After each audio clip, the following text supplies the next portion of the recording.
Praise the Lord. प्रभु के नाम की स्तुति हो। आज हम पढ़ेंगे विलाप गीत पहला अध्याय। जो नगरी लोगों से भरपूर थी वह अब कैसी अकेली बैठी हुई है। वह क्यों एक विधवा के समान बन गई। वह जो जातियों की दृष्टि में महान और प्रांतों में रानी थी अब क्यों कर देने वाली हो गई है। रात को वह फूट फूट कर रोती है, उसके आंसू गालों पर ढलकते हैं। उसके सब यारों में से अब कोई उसे शांति नहीं देता। उसके सब मित्रों ने उससे विश्वासघात किया और उसके शत्रु बन गए हैं। यहूदा दुख और कठिन दास्तव में से बचने के लिए परदेश चली गई, परंतु अन्य जातियों में रहती हुई वह चैन नहीं पाती। उसके सब खदेड़ने वालों ने उसकी सकेती में उसे पकड़ लिया है। सिय्योन के मार्ग विलाप कर रहे हैं, क्योंकि नियत पर्वों में कोई नहीं आता। उसके सब फाटक सुनसान पड़े हैं। उसके याजक कराहते हैं। उसकी कुमारियां शोकित है और वह आप कठिन दुख भोग रही है। उसके द्रोही प्रधान हो गए, उसके शत्रु उन्नति कर रहे हैं, क्योंकि यहोवा ने उसके बहुत से अपराधों के कारण उसे दुख दिया है। उसके बाल बच्चों को शत्रु हाँक हाँक कर बंधुआई में ले गए। सिय्योन की पुत्री का सारा प्रताप जाता रहा है। उसके हाकिम ऐसे हरिणों के समान हो गए हैं जो कुछ चराई नहीं पाते। वे खदेड़ने वालों के समान सामने से बलहीन होकर भागते हैं। यरूशलेम ने इन दुख भरे और संकट के दिनों में, जब उसके लोग द्रोहियों के हाथ में पड़े और उसका कोई सहायक न रहा, तब अपनी सब मनभावनी वस्तुओं को जो प्राचीन काल से उसकी थी स्मरण किया है। उसके द्रोहियों ने उसको उजड़ा देखकर ठठों में उड़ाया है। यरूशलेम ने बड़ा पाप किया, इसलिए वह अशुद्ध स्त्री सी हो गई है।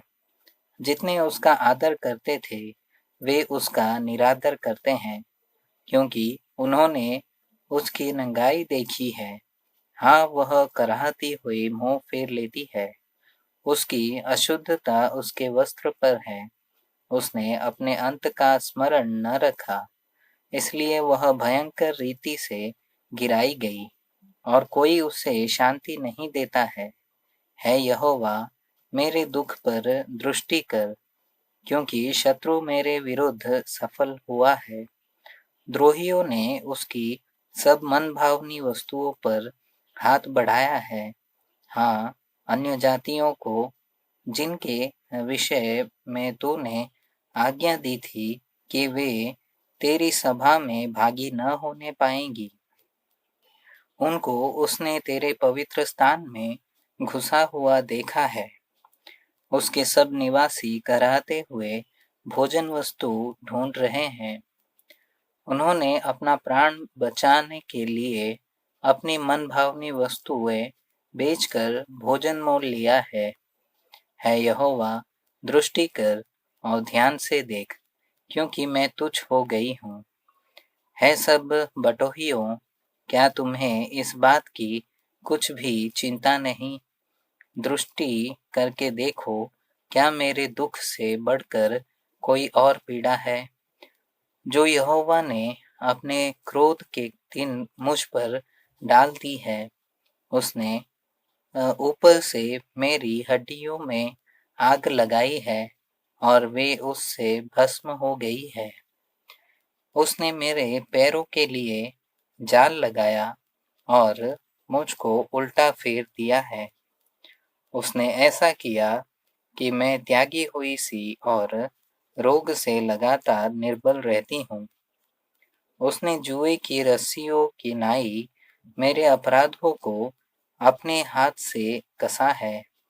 उसने उन्हें बटकर मेरी गर्दन पर चढ़ाया और मेरा बल घटा दिया है, जिनका मैं सामना भी नहीं कर सकती। उन्हीं के वश में यहोवा ने मुझे कर दिया है। यहोवा ने मेरे सब पराक्रमी पुरुषों को तुच्छ जाना। उसने नियत पर्व का प्रचार करके लोगों को मेरे विरुद्ध बुलाया कि मेरे जवानों को पीस डाले। यहूदा की कुमारी कन्या को यहोवा ने मानो कोल्हू में पेरा है। इन बातों के कारण मैं रोती हूँ, मेरी आंखों से आंसू की धारा बहती रहती है, क्योंकि जिस शांतिदाता के कारण मेरा जी हरा भरा हो जाता था, वह मुझसे दूर हो गया। मेरे लड़के वाले अकेले हो गए, क्योंकि शत्रु प्रबल हुआ है। सिय्योन हाथ फैलाए हुए है, उसे कोई शांति नहीं देता। यहोवा ने याकूब के विषय में यह आज्ञा दी है कि उसके चारों ओर के निवासी उसके द्रोही हो जाए। यरूशलेम उनके बीच अशुद्ध स्त्री के समान हो गई है। यहोवा सच्चाई पर है, क्योंकि मैंने उसकी आज्ञा का उल्लंघन किया है। है सब लोगों, सुनो और मेरी पीड़ा को देखो। मेरे कुमार और कुमारियां बंधुआई में चली गई है। मैंने अपने मित्रों को पुकारा, परंतु उन्होंने भी मुझे धोखा दिया। जब मेरे याजक और पुरनिये इसलिए भोजन वस्तु ढूंढ रहे थे कि खाने से उनका जी भरा हो जाए, तब नगर ही में उनके प्राण छूट गए। है यहोवा, दृष्टि कर, क्योंकि मैं संकट में हूँ। मेरी अंतड़ियाँ ऐंठी जाती है, मेरा हृदय उलट गया है, क्योंकि मैंने बहुत बलवा किया है। बाहर तो मैं तलवार से निर्वंश होती हूँ और घर में मृत्यु विराज रही है। उन्होंने सुना है कि मैं कराहती हूँ, परंतु कोई मुझे शांति नहीं देता। मेरे सब शत्रुओं ने मेरी विपत्ति का समाचार सुना है। वे इससे हर्षित हो गए कि तू ही ने यह किया है। परंतु जिस दिन की चर्चा तूने प्रचार करके सुनाई है, उसको तू दिखा, तब वे भी मेरे समान हो जाएंगे। उनकी सारी दुष्टता की ओर दृष्टि कर, और जैसा मेरे सारे अपराधों के कारण तूने मुझे दंड दिया, वैसा ही उनको भी दंड दे, क्योंकि मैं बहुत ही कराहती हूँ और मेरा हृदय रोग से निर्बल हो गया है।